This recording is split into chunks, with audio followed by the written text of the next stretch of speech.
सौम्य मरीनी सेठी मनीष पणिया मरी जाइछि।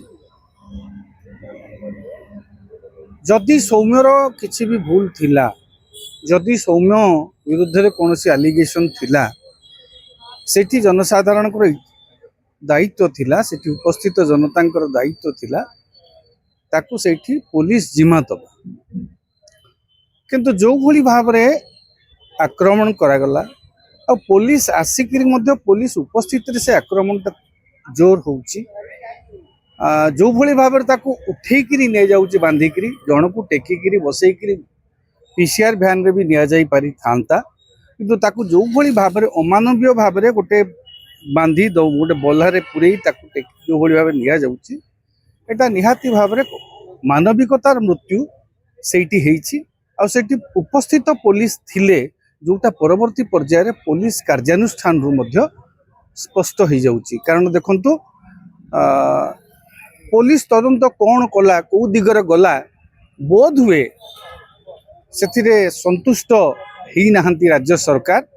Commissioner police तदंत प्रक्रिया को लेकर गोटे प्रश्नवाची जिते सृष्टि होती, राज्य सरकार बाध्य होकर आमर स्पेशलाइज्ड एजेंसी अच्छा क्राइम ब्रांच तांकू देइछंती। कारण ये कमिशनर पुलिस गोटे पार्टी हो जाउची, बुझीपारछन तो जिते बड़े कमिशनर पुलिस पुलिस उपस्थित थाइक घटनाटी घटुची सेठी कमिशनर पुलिस मध्य they are party to the crime, the person present there, जो ऑफिसर बा जो कर्मचारी से उपस्थित थे police they are also party to crime. सेमानंकर आईआईसी बदली हो बा एसआई निलंबन हो बा अन्य कर्मचारी निलंबन हो, एथिरु प्राइमा फासी आसुची प्राथमिक या आसुची जो कोठी ना कोठी कमिशनर पुलिस लैप्सेस कोटी रही जोटा को लेकिरी कमिशन माने दिया जाइए क्राइम ब्रांच को। क्राइम ब्रांच शुणु, क्राइम ब्रांच दक्षता को लेकर आम प्रश्न उठेबा उचित नुह। यह सत्य जे विगत अनेक घटना रे क्राइम ब्रांच ठिकना जगार पहुंची पारिनी, किंतु क्राइम ब्रांच जदि मुक्त भाव में तदंत करिवो निश्चित भाव में आपण देखंतु एठी कोन हेछि।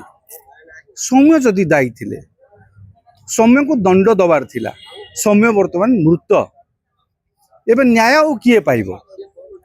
जदि से भौणी दुई जन की जड़े पीड़िता थिले, जदि तांकू कोनोसी असद व्यवहार करा जाइथिला, तेबे सेटा सौम्य को पुलिस जिम्मा देइथिले, सौम्य को दंड देइथिले, से भौणी दुई जन न्याय पाई थांते। जदि सेमानकर अभियोग सत्य उदाहरण भी सृष्टि हेई पारि थांता, किंतु आमे समस्ते जनसाधारण जो माने सेठी उपस्थित थिलु, भिड़ जोटा भिड़ तो कहती मॉब भायोलेंस हैला, सेथरे कोन हैला आमे आईन टाकू हाथ को नहीं गलु, कंगारू कोर्ट भली निष्पत्ति नहीं गलु।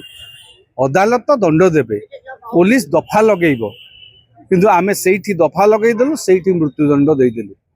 तो निहाती भाव में न्याय वर्तमान मागुचंती सौम्यंक परिवार। एबे जदि से भौणी दुई जनकर कथा अनुसार जदि सौम्य को दोषी बाहरे बाहरे भी सौम्यंकर दोष किछि बाहरे, तेबे सौम्य दंड पाइबाक अछंती कि ना? ता बापा को दंड देबे कि ता भौणी को दंड देबे आउ ना? किंतु हत्याकांड हेछि ना नहीं? हत्याकांड हेछि, घटना हत्याकांड जो हेछि, हत्याकांड पाई जो माने दंड पाइबा कथा निहाती दरकार। सौम्य को भौणी भी तो ना, सी भी तो तांको आगु मु कहूची हां, सौम्यंक परिवार को तो दंड देई परिबो नहीं। सौम्यंक परिवार वर्तमान न्याय पाइबा कथा।